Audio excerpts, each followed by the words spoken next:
Billions of dollars later, and there are still gaping holes. A new federal report on security along the Mexican border does not look good, especially here in New Mexico. News 13's Ian Schwartz has more on that from the Newsplex.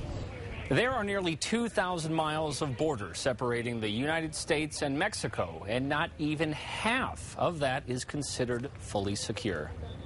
It's a long, troubled stretch of land, our country's rugged and often remote border with Mexico. And a new federal report shows some areas need serious work.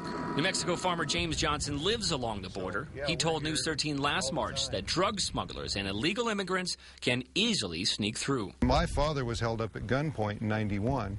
And it's always been in the back of our mind that another tragedy could happen. The stretch of border from the Pacific Ocean past Yuma, Arizona ranks as some of the most secure. Then it gets less and less secure past Tucson, into New Mexico, and down through the Texas Gulf.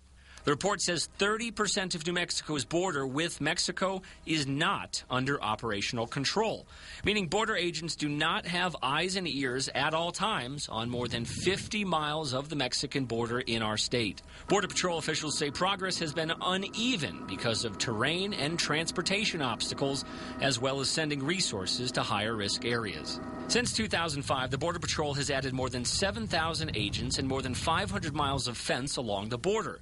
But still, locals in southern New Mexico say they've tried their own methods to cut back on illegal border crossers. We've tried to work with Verizon, actually tried to give them the land, tried to give them the power, tried to do anything to get a cell phone tower.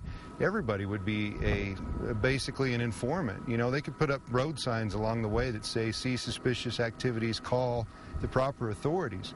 And if ranchers along the border are expecting a high-tech fence to keep people out, they better not hold their breath. The feds canceled that project earlier this year because it was over budget and behind schedule. Now, instead of that high-tech virtual border fence, Homeland Security says it will use existing technology like unmanned aerial drones to combat illegal immigration. Back to you.